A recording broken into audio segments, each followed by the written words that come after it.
But I was just curious because I heard you said you don't really worry anymore, you don't get anxiety. Was it just over time that you stopped doing it, or do you still do it sometimes? I'm just curious if I'm just going to keep doing this for the rest of my life, or counting already in my head. 5, 4. Yeah, good. Can I have a hug too? Yes, you can. Yes, you can. I'm a really big fan of yours. About a year ago, I learned about the 5-second rule, and what was astonishing to me, I didn't realize like how stressed out I was. The first day I did it, I had to count back. It was 25 times in just one day. Yeah. And then the next day it was a little bit less. It was like 20 times, and then I kind of forgot about it for a couple days and got back on, and then it was like 15 times. But I was just curious because I heard you said you don't really worry anymore, you don't get anxiety. Was it just over time that you stopped doing it, or do you still do it sometimes? I'm just curious if I'm just going to keep doing this for the rest of my life, or... You're going to... Well, you know what? We're going to keep doing it for the rest of our lives because there's always going to be triggers. You better believe if I get on that plane today and that sucker kind of does the turbulence where the back end swings, my mind's going to go, oh my God. And I will start to feel the rise of my body getting agitated. And then I'll use 5, 4, 3, 2, 1. What happens when you repeat it is that a lot of you are probably already picking up on this. The 5, 4, 3, 2, 1 becomes a new habit, and it's a habit around building confidence and courage. And so yes, when you face setbacks or when there's a particular trigger, you will use it again. As you become more efficient at using it, you might not even have to count. You can just kind of give yourself a mental slap, you know, like, you're just gonna move it like this. But don't get discouraged if you have to use it a lot. One of the things I want to explain to all of you is that there's a connection between worrying and anxiety and panic. So worrying is the baby. Everybody worries, right? Worrying is when there's negativity in your head. Anxiety is when your body state starts to get agitated because of a trigger or the stuff in your head. So anxiety is nothing more than when worries start to manifest as agitation in your body. The secret to curing panic is to hit the habit of worrying, because all that panic is, you know, if worrying is the baby and anxiety is the big sister, because now the body's involved, panic attacks is the mother load.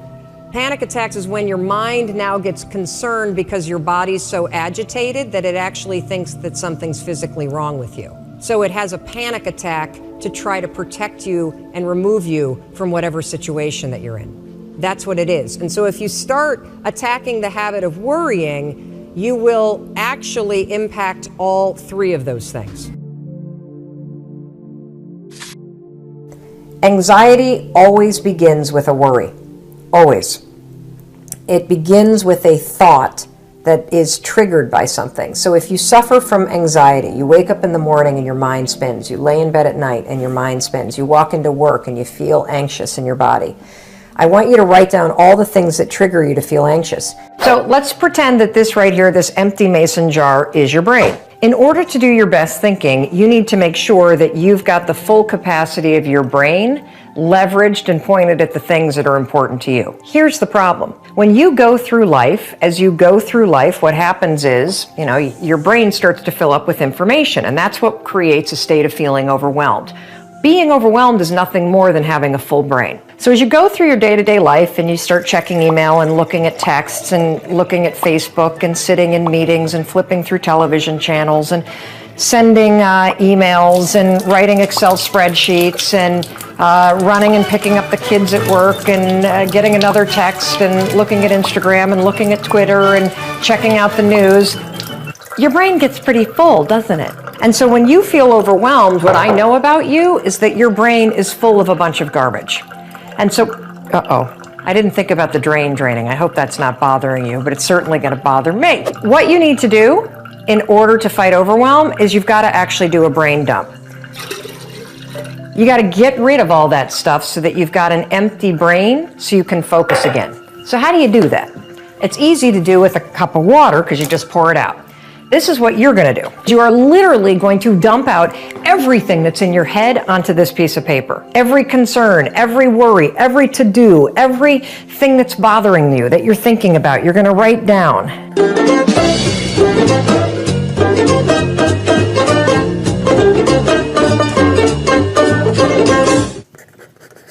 All right, and when you're done writing down everything that's in your head and there's absolutely nothing left, got something due tomorrow that I kind of forgot about. Once you get that stuff all down on a piece of paper, pull out a highlighter. Take a look. You could do everything on this list. You could. But what should you do? What are 3 things, just 3, that you should do in order to advance the things that matter to you? Let's see. I got to do that one. I got to do that one. And I got to do that one. The rest of this list is complete and utter garbage. It's other people's stuff. It's the email stuff. It's the meeting stuff. It's the stuff that's not all that important to me. It's not that mission critical. So by dumping everything out, I now not only have the 3 things I need to do, I've got a clear head so I can get it done. The thing that I'm stuck on is that I have a bazillion ideas about things that I can create and do and courses and trainings and la-di-da-di-da. Who can relate? And so actually moving from the idea and even creating the whole curriculum and all of that to actually making it happen and doing it. So I have a cool strategy that I use, and I hope it works for you. So I carry a little notebook, and I actually borrowed this from Chris, because when we lived in New York City, he used to carry around a notebook like this size, and whenever he had an idea, he'd just jot it down, then he'd stick it in his back pocket. And he was just full of all kinds of stuff. So I carry around a notebook, and this one's new, so it doesn't really have much in it. As ideas come, I just jot it down in that notebook. And then what happens for me is I get anxiety because I'm afraid that I'm going to forget the idea. Then that anxiety makes me get distracted and unfocused and overwhelmed. And so I think if you were to have a little notebook on you at all times, and when those creative juices and those impulses go, that you jot them down, that's going to remove one layer of the overwhelm. When you write, your brain has to navigate those fine motor movements. It has to recall letters, words, shapes, and rules, not to mention simply see what's going on the paper, and reading and comprehending what you've written as well, and predicting what you're going to write next. It's complicated. Functional MRI scans done on the brains of writers during a study from the University of Greifswald found that brain activity was similar to professional sports stars. Using a custom-built writing desk, the researchers allowed people to write creatively while assessing their brain's blood flow, and they found that visual and speech centers lit up during brainstorming. The hippocampus activated during factual recollection, and the prefrontal cortex was active, possibly to keep storylines and characters and details straight while committing it all to paper. Our brains light up all over during the act of writing, and over time, with practice, parts of the brain learn to automate some of those processes. We don't have to practice making an A over and over again. After a while, we just know how to do it automatically. Our brains have been altered, for the better, one would argue.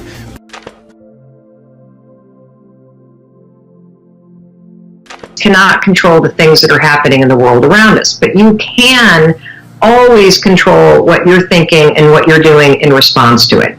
So all of my work centers inside this gap between what's happening in your life and in your work and what your reaction is to it, and how you can't control the things that are going on around you, but you can always control what your reaction is. And that gap there, that's about 5 seconds long.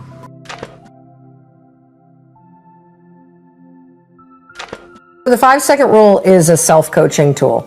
That's all that it is. Okay. And it's something that I invented literally 20 feet from here in my bedroom, although that bedroom wasn't built back then. It was something that I invented to beat my habit of hitting the snooze button. And the way that it works is very simple. The moment that you need to do something and you can feel yourself hesitating and you can feel the excuses rolling in, count backwards to yourself, 5, 4, 3, 2, 1, and something weird will happen. The moment you get to 1, you'll actually move. And I invented it by mistake. I invented it during, I think, the worst moment of my life, which was 2008. Chris and I, my husband of 22 years, we were about to lose everything. Wow. His restaurant business was going under. I had just been fired from a job, my first job in the media business. So I was just wallowing in self-doubt because I thought, boy, have I really screwed up. I had changed my career, taken a risk, gone into the media business. It didn't work out. I felt like a total loser. I felt like I made a big mistake. We had 3 children, mortgage to pay. The entire house had been used to leverage the business. So had our life savings, so had the kids' college savings. I mean, just on the verge of losing it all. Chris was sleeping on the couch, and I just couldn't get out of bed. And so I invented this thing, the 5-second rule, one night when I saw a rocket ship fly across a television screen at the end of a commercial, and it gave me this idea. And the idea was, I wonder if I launched myself out of bed so fast, I wonder if I could move fast enough that I could beat the self-doubt and anxiety that I felt every single morning when I would wake up. And it was really that dumb and that simple of an idea. And for whatever reason, when the alarm went off that next morning, what happened is what happens to all of us all day long. Inspiration strikes, so the alarm goes off, and use the alarm clock as a metaphor for those moments when you know you should do something. And the alarm goes off, and what's interesting is most of us don't have a problem with what we need to do. It's how we make ourselves do the shit that's hard.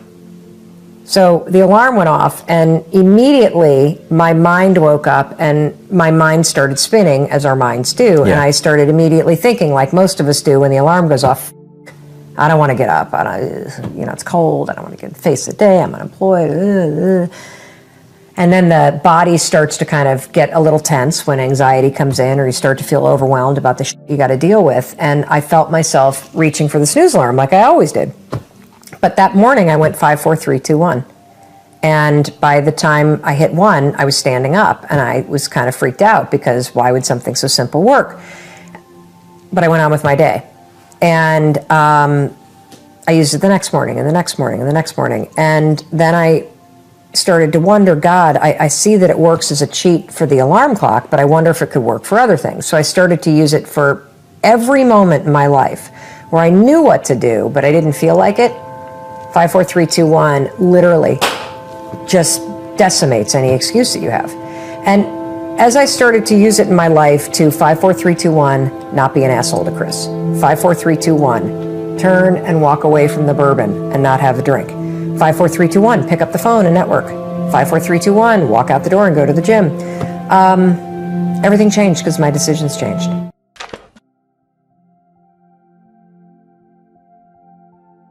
And so here's how the strategy works with the 5-second rule. The next time you're in a situation, and let's just use the example of pulling into your own driveway or your own apartment, and maybe you've got issues with your boyfriend or girlfriend or your roommate, and that makes you unsettled. The second you pull in and you feel the trigger, you're going to go 5, 4, 3, 2, 1, because I want to interrupt your mind from going into the I don't like, what if I, and then you're going to drop in the anchor thought of the last time that you and your roommate really got along well, or the last time that you stood up for yourself and it went fine. And or your puppy. Yeah, or a puppy or whatever. And you're going to say, I'm so excited to deal with this. Yeah. And then you're going to get out of your car, even though your body is going to feel a little unsettled and your mind's going to race. Go 5, 4, 3, 2, 1. If you start to be like, but what? And then walk in the door.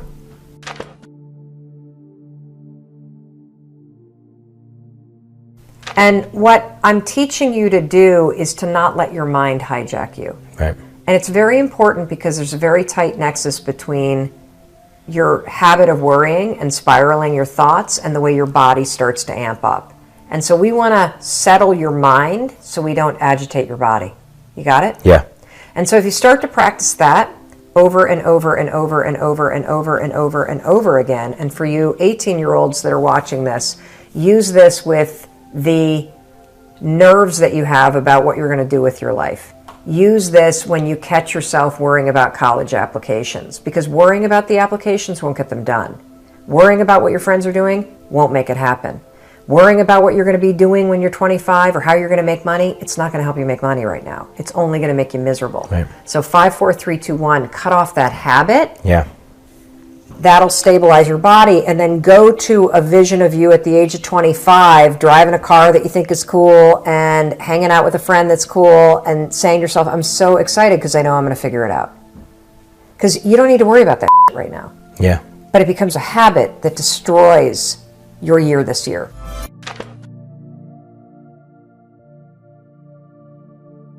You're not a procrastinator. You have a habit of procrastinating. Big difference. Because if it's a habit, I can teach you to use science to break it. You see, all habits have three parts. There's a trigger, and in the case of procrastination, the trigger's always stress. Then there's a pattern you repeat, and in the case of procrastination, it is to avoid doing something. And then there's a reward. You get a little stress relief. The only way to break a habit, you guys, is not to deal with the triggers. You're never going to get rid of the stress in your life, but you can 100% change your pattern of avoiding work. So next time that you're in a situation where you feel yourself hesitate, you spent way too much time checking out the highlights from last night's scores, what you're going to do is you're going to go, oh, I must be stressed out about something. Acknowledge the stress. Then go 5, 4, 3, 2, 1. I want you to count to yourself because I want you to interrupt the habit that's stored here, and I want you to awaken your prefrontal cortex. Then I want you to just work, just for 5 minutes. The reason why I want you to only work for 5 minutes is because your problem isn't working. It's the habit of avoiding. I just need you to start. And here's the other cool thing. We know based on research that if we can get you to start, 80% of you are going to keep going.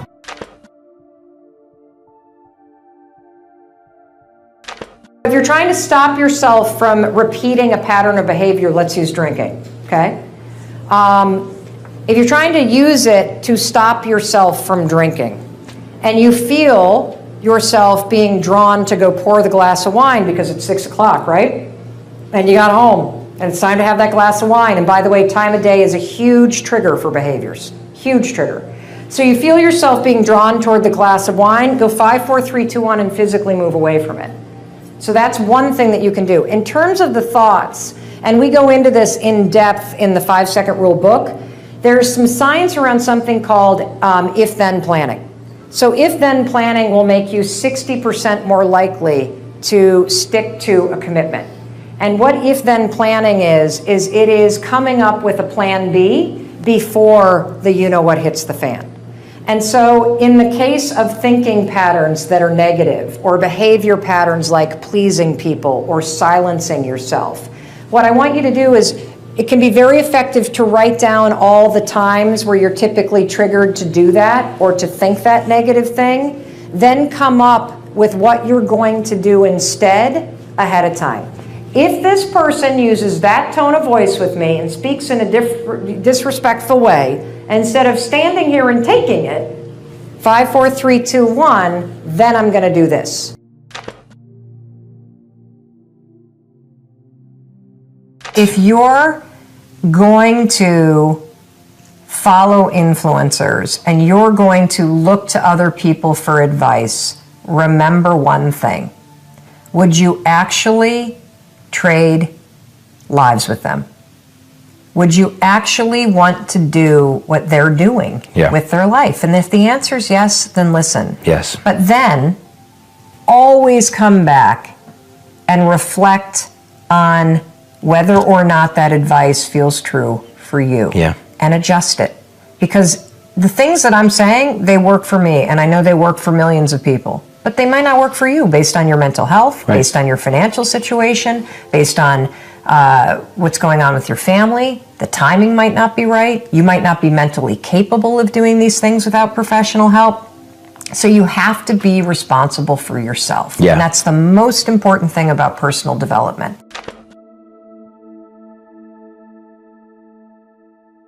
You're never, ever, ever, ever going to feel like doing the things you need to do in order to have what you want. You're always going to need to push yourself. You're always going to need to parent yourself. So what is the net advice on this? What is the bottom line? The bottom line is no one's coming. No one. No one's coming to push you. No one's coming to tell you to turn the TV off. No one's coming to tell you to get out the door and exercise. Nobody's coming to tell you to apply for that job that you've always dreamt about. Nobody's coming to write the business plan for you. It's up to you.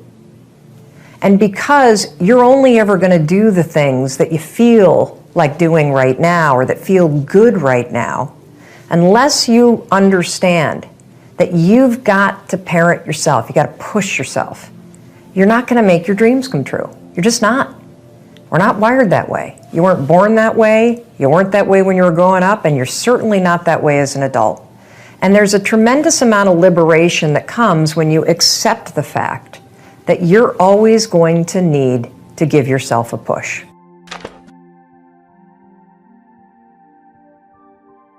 Or says, what about complaining about things that genuinely take time to resolve? Like, I'm getting over being sick. Let me ask you a question. Does complaining about being sick actually help you get better? It's a fair question. You're allowed to complain if it's productive. If it makes you feel better to go,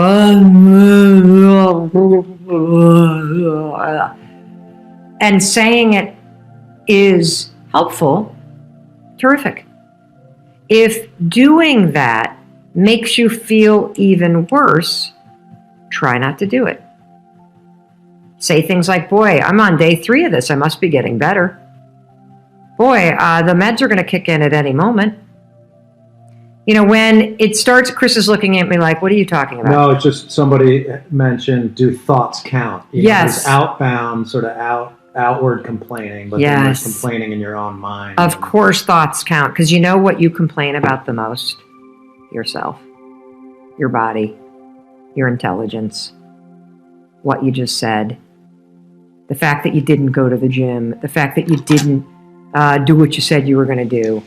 The beating yourself up is a form of complaining because you're expressing dissatisfaction for yourself. And the problem with all this is that when you do it habitually, or when you complain as just a default mode and you don't realize how much you're doing it, you're allowing your mind to filter the world a certain way, and you're allowing yourself to live an existence where your own thoughts are poisonous. If you feel like hell and you got the flu and you've just thrown up in the toilet, complain all you want, vent all you want, you just earned that. But at some point, you're going to have to stop feeding the monster and putting poison in your own mind, and you're going to have to teach yourself how to start to find milestones that are positive so that you can become healthier, so that you can change how you think. We all face problems in our lives. It's just part of being a human being. But have you ever considered that there are really only 2 kinds of problems that you're ever going to face? There are temporary problems, and then there are permanent problems that are more like conditions that you have to learn with. Now, a temporary problem is something that you have tremendous power to change. And permanent problems, though, are something that require a different skill, and that is the ability to just accept things as they are and let the complaining go. Now, one of the skills in life that is really going to help you become a great problem solver, and it's also going to give you more control over your life, is knowing what kind of problem you're actually dealing with. Because we all complain about our problems, but to actually solve a problem, you got to understand what kind of problem you're dealing with. The truth is, you can't change a permanent problem. So no matter how much you complain about it, how much you try to change it, how much energy you put into it, nothing's changing. It's a waste of your time and your energy to focus on those. Now, when you try to change a permanent problem, you know you are stuck because you feel like you're just spinning in circles. Temporary problems are what you want to focus your energy on. These are the decisions and the life choices that you keep making that might feel good in the moment, but they actually make you miserable. Now, here's the thing about temporary problems. They're not permanent. You may hate your body, but you can change it. You may hate and be unhappy in the relationship that you're in, but you can change it. You might complain a lot about how your boss treats you or how you feel passed over at work. But you can change how you interact with your boss, and you can change how you show up at work, and you can even change your job. That's the difference between a temporary and a permanent problem. Temporary problems you can change. Now here's a simple exercise that I want you to do. I want you to make a list of all the things that you complain about. Maybe you complain about your commute, where you live, the person you're with, your health, your boss, the amount of money you have. Now I want you to look at every single complaint you have and ask yourself, what can I do to change this problem? What can I do to fix my relationship with your boss? Because you can't change your boss's personality, but you can definitely change how you interact with her. And when you change yourself and your own behaviors and how you think, you're going to change everything. Today I'm going to talk to you about something that's very close to my heart, how to change people from problem-focused mind to solution-focused mind. You see, the thing is, we are experiencing massive levels of depression all around the world. Massive rates of suicides, all going up all the time. And that's because people are focused on the problems, and that's why we have so many relationship breakups. That's why we have people on the verge of suicide, even when they look successful on the outside. They can be earning a lot of money. They can be famous beyond belief, but somehow something is missing on the inside. And that's called positive thinking? Not really. That's called solution-based thinking. They're always finding solutions to whatever situations come up. But the tour guide in the bus said something very important, and that's the shift I want to create in you today. The tour guide said, "Welcome to Jamaica, man. In Jamaica, we have no problems, man." And I said, "Yes, because of the ganja." She said, "No, man, it's not the ganja. That's a plus." In Jamaica, we have no problems, we have situations. We don't call them problems, we call them situations. If your wife catches you with the neighbor's wife, you don't have a problem, man, you have a situation.